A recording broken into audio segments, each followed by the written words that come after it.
117 तरुणांची सरकारी नोकरीच्या नावाखाली 3,73,00,000ची लूट. बनावट नियुक्तीपत्र फसवणुकीचा महाघोटाळा. बनावट नियुक्तीपत्रे, खोटे शिक्के आणि बनावट निवड यादीचा वापर, दोघांविरोधात गुन्हा दाखल. बारामतीत सरकारी नोकरीचे आमिष दाखवून तब्बल 117 युवकांची सुमारे 3,73,00,000 रुपयांची फसवणूक झाल्याचा धक्कादायक प्रकार उघडकीस आला आहे.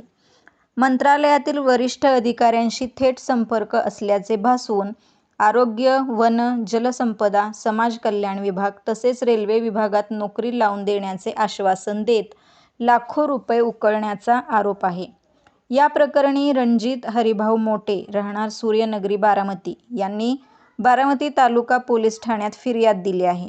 त्यानुसार सुभायू सरकार उर्फ रुणा, मूळ पश्चिम बंगाल, सध्या दिल्ली आणि प्रमोद भगवान गुरव, राहणार घणसोली, नवी मुंबई यांच्या विरोधात भारतीय न्याय संहितेअंतर्गत फसवणूक, बनावट कागदपत्रे तयार करणे, खोटे शिक्के वापरणे आणि कट रचल्याप्रकरणी गुन्हा दाखल करण्यात आला आहे.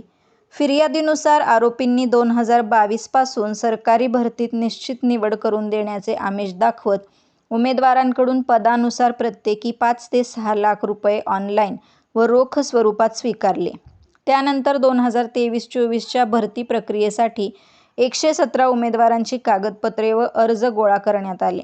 मात्र प्रत्यक्षात कोणत्याही उमेदवाराला सरकारी नोकरी मिळाली नाही. उलट उमेदवारांची दिशाभूल करण्यासाठी बनावट निवड यादी, खोटे शासकीय शिक्के आणि बनावट नियुक्तीपत्रे तयार करून वेळकाढूपणा करण्यात आला. अखेर आपली फसवणूक झाल्याचे लक्षात आल्यानंतर संबंधितांनी पोलिसांकडे धाव घेतली. या प्रकरणाचा तपास बारामती तालुका पोलीस करत असून आणखी काही पीडित अथवा संशयित समोर येण्याची शक्यता व्यक्त केली जात आहे. सरकारी नोकरीच्या आमिषाला बळी न पडता भरती प्रक्रियेची माहिती केवळ अधिकृत संकेतस्थळांवरूनच पडताळून पाहण्याचे आवाहन पोलिसांकडून करण्यात येत आहे. अशाच नवनवीन बातम्या पाहण्यासाठी बारामती वार्तापत्र चॅनलला लाईक करा, शेअर करा, सबस्क्राईब करा आणि बेल आयकॉन प्रेस करा.